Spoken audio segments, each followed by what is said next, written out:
Hello friends, कैसे हैं आप सब। स्वागत है आपका अपने यूट्यूब चैनल पर।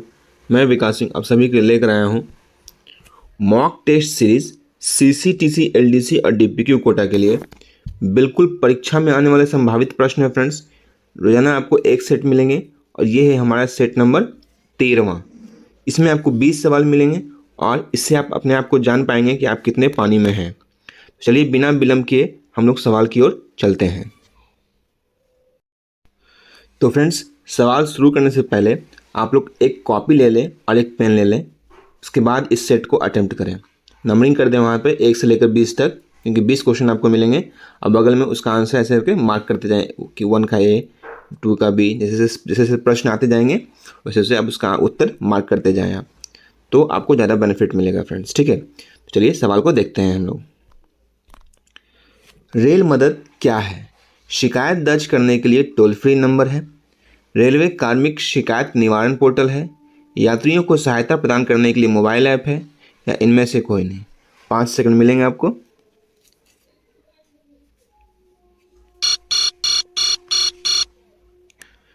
इसका सही उत्तर है यात्रियों को सहायता प्रदान करने के लिए मोबाइल ऐप है ये।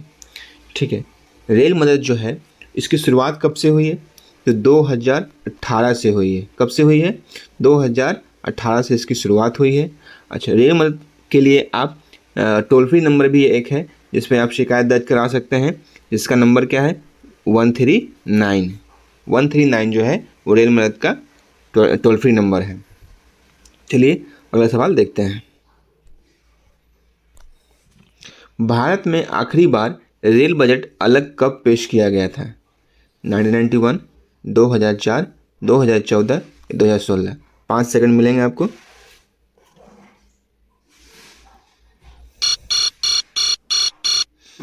इसका सही आंसर है 2016। 2016 रेल बजट को अलग पेश किया गया था। आखिरी बार रेल बजट को आखिरी बार अलग पेश किया गया था। अच्छा, 21 सितंबर 2016 को इसकी मंजूरी मिल गई थी। ठीक है, क्या मिल गई थी मंजूरी? कि इसको विलय का मंजूरी मिल गया था कि आम बजट को और रेल बजट को दोनों को जोड़ दिया जाएगा। 21 सितंबर 2016 को इसकी मंजूरी मिली थी और 2017 से ये जो है संयुक्त बजट पेश किया जा रहा है। 1 फरवरी 2017 से संयुक्त बजट पेश किया जा रहा है। अच्छा, ये जो है आम बजट से रेल बजट को अलग कब किया गया था? तो अलग किया गया था 1924 में।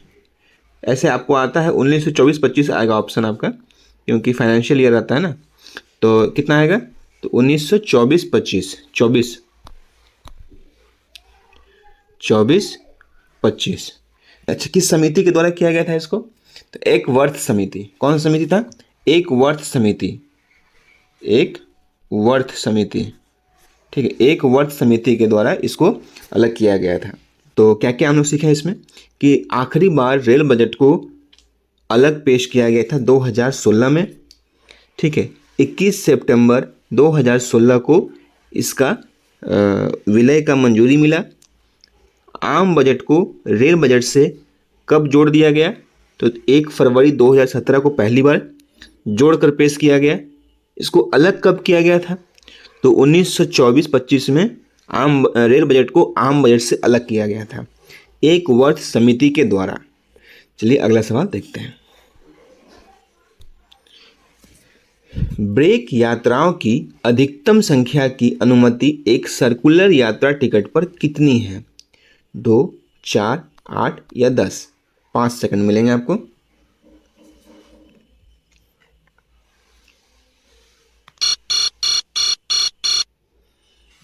इसका सही आंसर है 8। सर्कुलर यात्रा टिकट पर 8 ब्रेक जर्नी मिलता है। ठीक है, सर्कुलर यात्रा टिकट पर 8 ब्रेक जर्नी टोटल मिलता है। अच्छा, पास और पीटीओ पे कितना मिलता है? तो पास और पीटीओ पे ब्रेक जर्नी का अनलिमिटेड रहता है। अच्छा, इसमें जो है आपका 500 किलोमीटर पे अगर आपके पास टिकट है, ठीक है, टिकट से अगर आप यात्रा कर रहे हैं तो 500 किलोमीटर का दूरी का टिकट होना आपके पास आवश्यक है। ठीक है, पहली ब्रेक जर्नी जो है वो 500 किलोमीटर का दूरी पर मिलता है। उसके बाद दूसरी ब्रेक जर्नी जो है वो 1000 किलोमीटर पर मिलती है। एक ब्रेक जर्नी में अधिकतम 2 दिन मिलता है।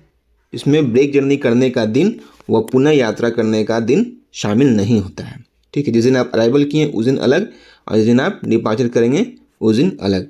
उसको छोड़कर 2 दिन आपको ब्रेक जर्नी के लिए दिया गया है। चलिए अगला सवाल देखते हैं।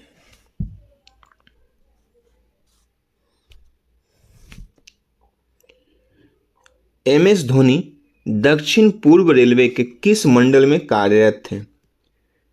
रांची, चक्रधरपुर, आद्रा, खड़गपुर। 5 सेकंड मिलेंगे आपको।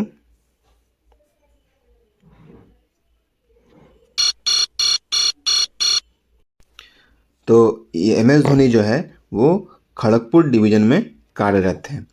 ठीक है, अच्छा, रांची डिवीजन का जो है वो स्थापना कब हुआ था?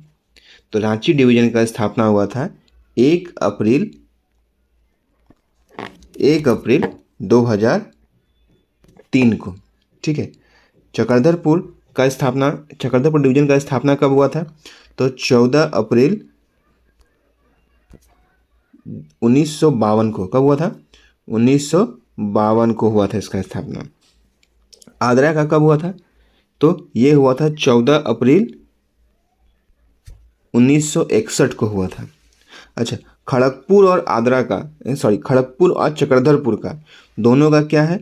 14 अप्रैल 1952 ही है।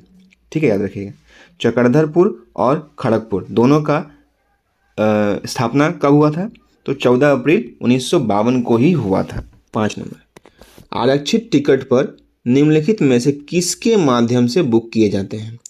ATVM, UTS ऐप, YTSK, सभी। 5 सेकंड मिलेंगे आपको।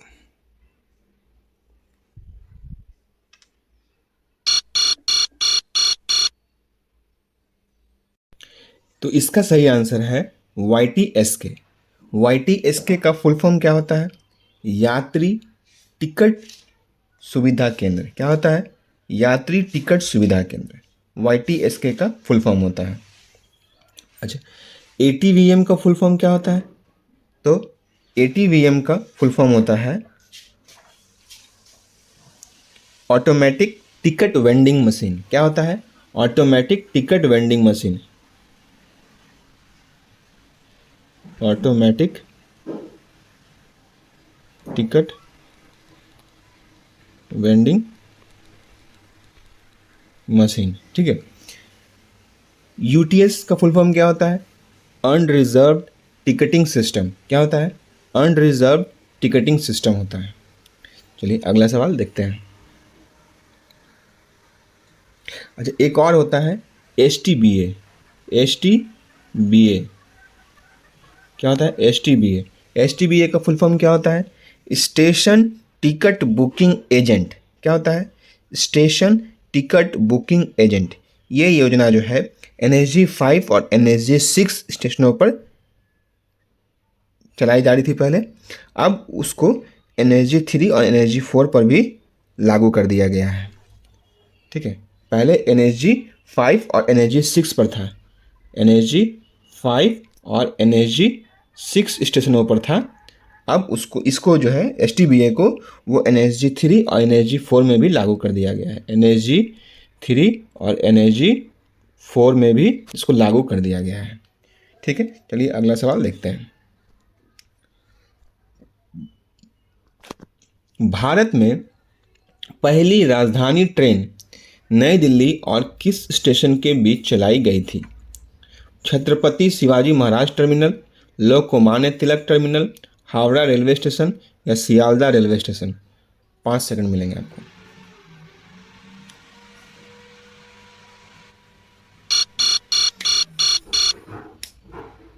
इसका सही आंसर है Howrah railway station. Howrah railway station नई दिल्ली और हावड़ा रेलवे स्टेशन के बीच पहली बार राजधानी ट्रेन चलाई गई थी। ठीक है, अच्छा, हावड़ा रेलवे स्टेशन जो है सबसे व्यस्त स्टेशन, सबसे व्यस्त सबसे व्यस्त स्टेशन जो है हावड़ा रेलवे स्टेशन को माना गया है, और सबसे अधिक प्लेटफॉर्म वाली रेलवे स्टेशन को हावड़ा स्टेशन को माना गया है। सबसे अधिक प्लेटफॉर्म है यहाँ पर हावड़ा स्टेशन पर। चलिए अगला सवाल देखते हैं। निम्नलिखित में से किस वस्तु को ओएसओपी काउंटर पर बेचा जा सकता है? पैकेज्ड पेयजल, पैकेज ड्रिंकिंग वाटर, जनता भोजन, जनता मील, स्थानीय हस्तशिल्प, लोकल हैंडीक्राफ्ट्स, जेनरिक औषधियाँ या जेनरिक मेडिसिन। 5 सेकंड मिलेंगे आपको।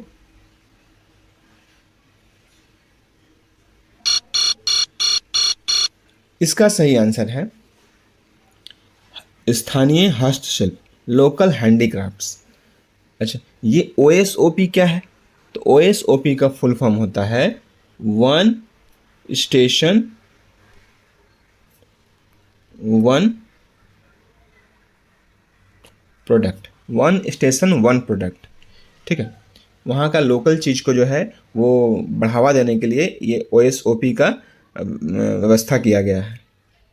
ठीक है, वन स्टेशन वन प्रोडक्ट। चलिए अगला सवाल देखते हैं। पश्चिम मध्य रेलवे का मुख्यालय कहाँ है? भोपाल, जबलपुर, इलाहाबाद, नागपुर। 5 सेकंड मिलेंगे आपको।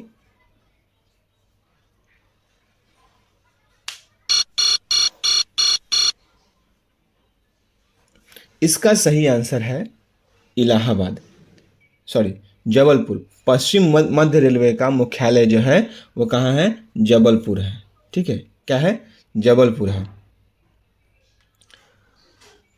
एक रेलवे मुख्यालय का एक फ्रेंड्स वीडियो बना के रखे हैं फ्रेंड्स, नीचे आपको मिल जाएगा, स्क्रॉल कीजिएगा तो उसमें बहुत अच्छा ट्रिक्स बताए हैं उसको आप वीडियो को आप जाकर जरूर से ज़रूर देखिए, उससे आपका मुख्यालय पूरा क्लियर हो जाएगा फ्रेंड्स। ठीक है, इस टाइप से ट्रिक्स बताए हैं, ऊपर उत्तर, नीचे दक्षिण, इधर पूर्व, इधर पश्चिम, इधर उत्तर पूर्व, इधर उत्तर पश्चिम, दक्षिण पूर्व, इधर दक्षिण पश्चिम, बीच में, इस तरह से बहुत अच्छे से बताए हैं फ्रेंड्स। आप जाकर उस वीडियो को जाकर जरूर देखिए।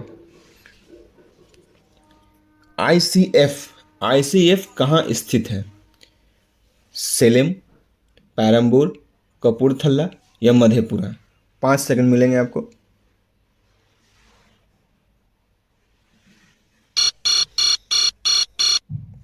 इसका सही आंसर है पैरम्बूर। आईसीएफ का फुल फॉर्म क्या होता है? Integrated coaching factory. क्या होता है? Integrated coaching factory. Integrated coaching factory. Integrated coaching factory कहाँ है? पैरम्बूर में। ठीक है, चलिए अगला सवाल देखते हैं। वंदे भारत ट्रेनों की शुरुआत में क्या नाम था? वंदे भारत ट्रेनों का शुरुआत में क्या नाम था? ट्रेन 16, ट्रेन 18, ट्रेन 20 या ट्रेन 22। 5 सेकंड मिलेंगे आपको।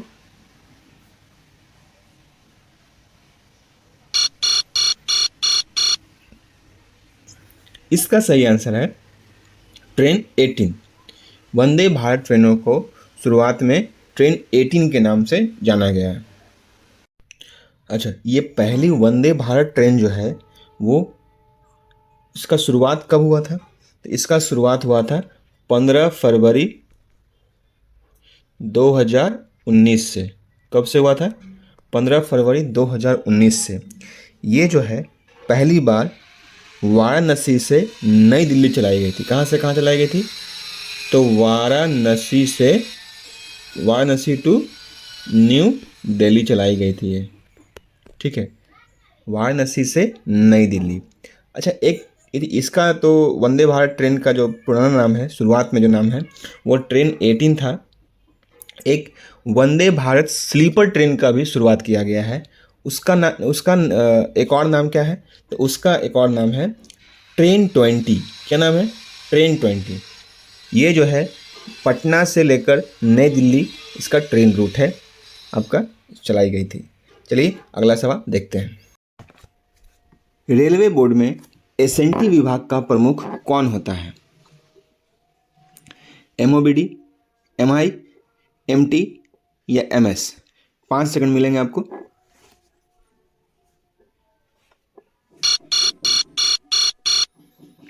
इसका सही आंसर है MI। ठीक है, रेलवे बोर्ड में SNT विभाग का प्रमुख होता है MI। MI का फुल फॉर्म क्या होता है? Member of infrastructure. क्या होता है? Member of infrastructure.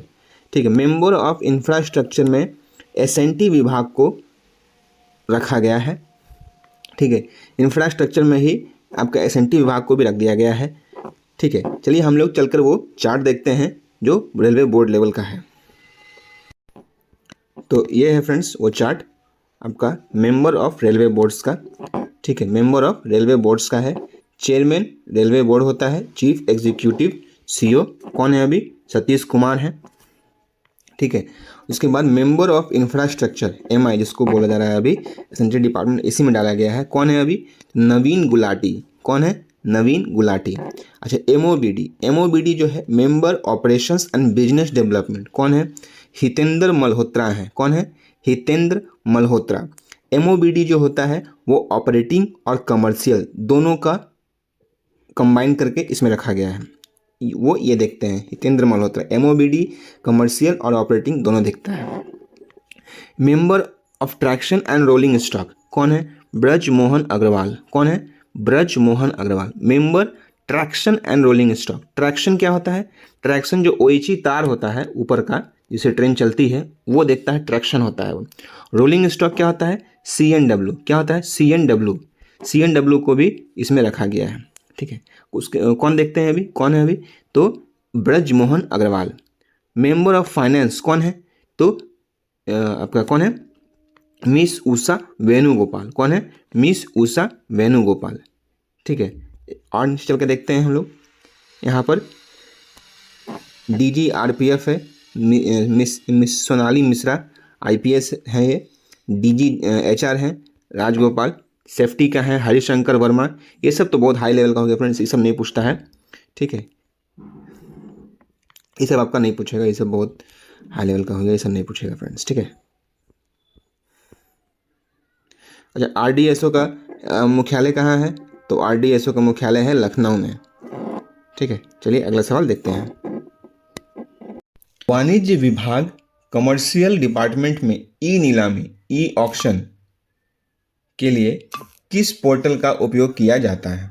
ठीक है, नीलामी के लिए या ऑक्शन के लिए किस पोर्टल का उपयोग किया जाता है? IRPSM, IREPS, FOIS या IRCTC है? आपको 5 सेकंड मिलेंगे आपको।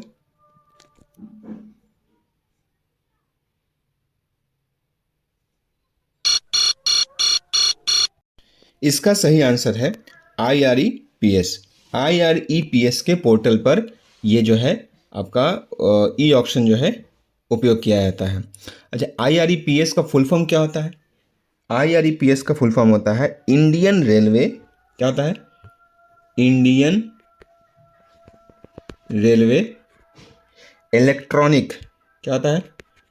Electronic procurement system. क्या होता है? Indian railway electronic procurement system. ठीक है, IREPS का फुल फॉर्म होता है। इस पे ऑक्शन नीलामी किया जाता है। अच्छा, फॉइस का फुल फॉर्म क्या होता है? फॉइस का फुल फॉर्म होता है फ्रेट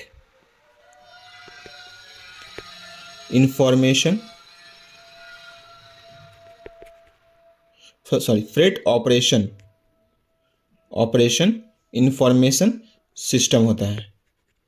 ठीक है, फ्रेट ऑपरेशन इंफॉर्मेशन सिस्टम होता है फॉइस का फुल फॉर्म। फॉइस का 2 पार्ट है, कौन कौन सा है? एक RMS है एक, और एक TMS है। TMS जो है वो कौन देखता है? OPTG देखता है, और TMS जो है वो कौन देखता है? कमर्शियल देखता है। RMS का फुल फॉर्म क्या होता है? रेक मैनेजमेंट सिस्टम होता है। क्या होता है? रेक मैनेजमेंट सिस्टम होता है। TMS का फुल फॉर्म क्या होता है? टर्मिनल मैनेजमेंट सिस्टम होता है। क्या होता है? टर्मिनल मैनेजमेंट सिस्टम होता है। चलिए अगला सवाल देखते हैं। अच्छा, IRCTC का फुल फॉर्म क्या होता है?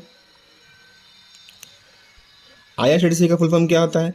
तो IRCTC का फुल फॉर्म होता है Indian railway catering and tourism corporation. क्या होता है? Indian railway catering and tourism corporation. याद रहेगा इतना। IRPSM, IRPSM जो है उसका फुल फॉर्म क्या होता है? तो Indian railway projects sanction and management. क्या होता है? Indian railway project sanction and management.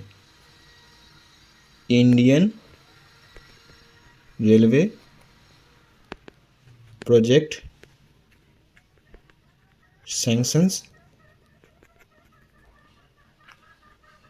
And management. Indian railway project sanction and management. ठीक है, पांचों का हम लोग फुल फॉर्म हम लोग जान लिए हम लोग। चलिए अगला सवाल देखते हैं। एक्सप्लेन करने में क्या होता है फ्रेंड्स की वीडियो थोड़ा लंबा हो जाता है, इसलिए एक्सप्लेन करने से बचना चाहते हैं।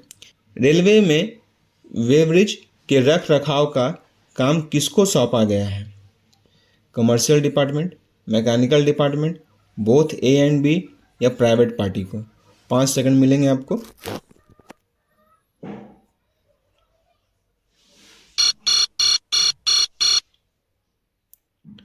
इसका सही आंसर है मैकेनिकल डिपार्टमेंट।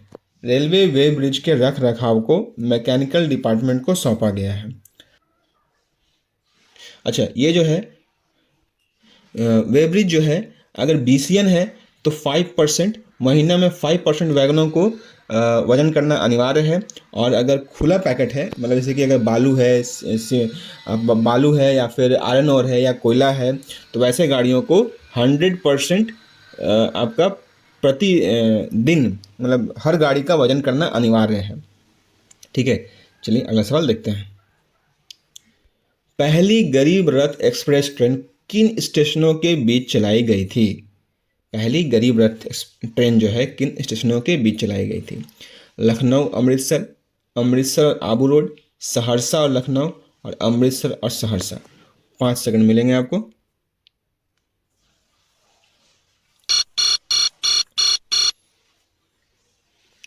इसका सही आंसर है अमृतसर और सहरसा। अमृतसर और सहरसा के बीच में पहली बार गरीब रथ एक्सप्रेस ट्रेन चलाई गई थी। अच्छा, गरीब रथ ट्रेन जो है ये सबसे पहले कब से शुरू की गई थी? तो ये चलाई गई थी 4/10/2006 को चलाई गई थी, सर्वप्रथम बार। ठीक है, मतलब अक्टूबर में चलाई गई थी, 4 अक्टूबर 2006 को चलाई गई थी ये। अच्छा, इसमें जो है 2 तरह की बोगियां होती हैं। ठीक है, एक आपका वातानुकूलित कुर्सीयान जिसको चेयर कार बोलते हैं, और 3 टियर शयनयान होता है। ठीक है, 2 तरह का ही होता है। एक क्या होता है? AC चेयर कार होता है, और एक होता है थर्ड क्लास, थर्ड टियर का स्लीपर क्लास होता है। ठीक है, 2 तरह का ही इसमें, मतलब फुल AC होता है ये गरीब रथ एक्सप्रेस। ठीक है। अच्छा, वंदे भारत ट्रेन जो है वो सबसे पहले कब चलाई गई थी? तो वो चलाई गई थी 15 फरवरी 2019 को। पहली वंदे भारत ट्रेन जो है 15 फरवरी 2019 को चलाई गई थी। कहाँ से कहाँ चलाई गई थी? वाराणसी से नई दिल्ली चलाई गई थी। कहाँ चलाई गई थी? वाराणसी से नई दिल्ली। चलिए अगला सवाल देखते हैं। औसत वेतन पर एक बार में कितनी छुट्टियां ली जा सकती है? 90 दिन, 180 दिन, 1 साल, या इनमें से कोई नहीं। 5 सेकंड मिलेंगे आपको।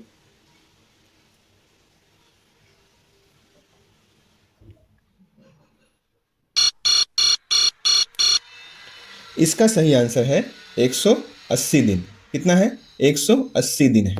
180 दिन जो है वो आप औसत वेतन पर एक बार में छुट्टियां ले सकते हैं, मतलब LAP पर। LAP आप मैक्सिमम कितना ले सकते हैं? तो 180 दिन। अच्छा, आप जो है वो मैटरनिटी लीव जो होता है वो भी कितना दिन होता है? तो 180 दिन का ही मिलता है। ठीक है, चलिए अगला सवाल देखते हैं। टिकट चेकिंग स्टाफ को नकदी कहाँ जमा करनी होती है? टिकट चेकिंग स्टाफ जो होता है, TC जो होता है या TT जिसको बोलते हैं, वो अपना जो नकदी जो जमा करता है, फाइन जो वसूल के जो जमा करता है, वो कहाँ जमा करता है? मंडल कार्यालय, डिविजनल ऑफिस में, बुकिंग ऑफिस में, नगद कार्यालय या कैश ऑफिस में, लेखा कार्यालय या अकाउंट्स ऑफिस में। 5 सेकंड मिलेंगे आपको।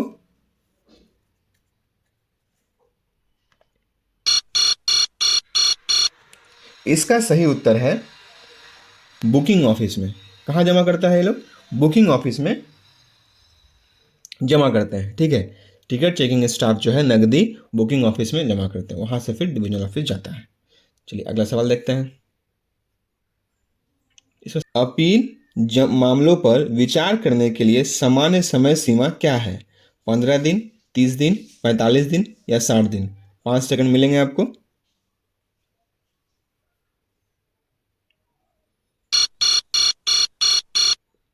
इसका सही आंसर है 45 दिन। अपील मामलों पर विचार करने के लिए, मतलब से अगर आपको अगर चार्जशीट वगैरह हो गया तो उस पर अगर विचार करने के लिए आपको 45 दिन का समय दिया जाएगा। ठीक है, चलिए अगला सवाल देखते हैं। पितृत्व अवकाश मतलब पैटर्निटी लीव, जो इंग्लिश मीडियम वाले हैं वो यहाँ पे देख लें। पितृत्व अवकाश मतलब होता है पैटर्निटी लीव की अधिकतम सीमा क्या है और यह कितने दिनों के भीतर इसका लाभ उठाया जा सकता है?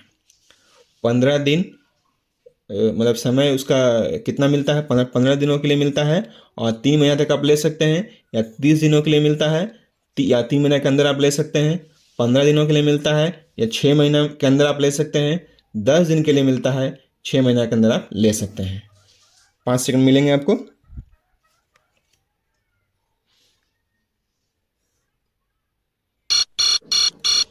इसका सही आंसर है 15 दिन और 6 महीना। ठीक है, पितृत्व अवकाश जो है, पैटर्निटी लीव जो है, वो अधिकतम 15 दिन के लिए मिलता है और यह 6 महीने के भीतर इसका लाभ उठाया जा सकता है। ठीक है, चलिए अगला सवाल देखते हैं। अच्छा, मैटरनिटी लीव कितना दिन मिलता है? तो मैटरनिटी लीव अभी बताए थे हम 180 दिन के लिए मिलता है। कितना मिलता है?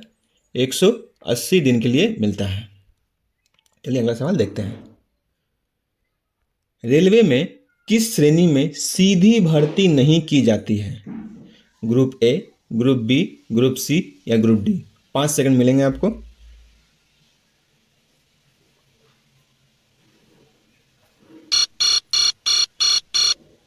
इसका सही आंसर है ग्रुप बी। ग्रुप बी में सीधी भर्ती नहीं की जाती है, या तो ग्रुप सी वाले प्रमोशन होकर, ठीक है, ग्रुप बी ऑफिसर बनेंगे। जैसे ऑपरेटिंग के अगर आप हैं तो एआरएम बनेंगे या एओम बन सकते हैं। ठीक है, एओम रैंक का। अगर आप कॉमर्शियल के हैं तो एसीएम बन सकते हैं। ठीक है, ठीक है, चलिए अगला सवाल देखते हैं। आईआरटीएस अधिकारियों का चयन कौन सी एजेंसी के द्वारा की जाती है? आईआरटीएस अधिकारियों का चयन कौन सी एजेंसी के द्वारा की जाती है? डीओपीटी, प्रेसिडेंट सेक्रेटेरिएट, यूपीएससी या आरआरबी? 5 सेकंड मिलेंगे आपको।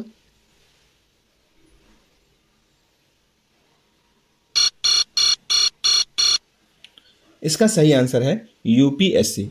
यूपीएससी जो है वो आईआरटीएस अधिकारियों का चयन करवाती है।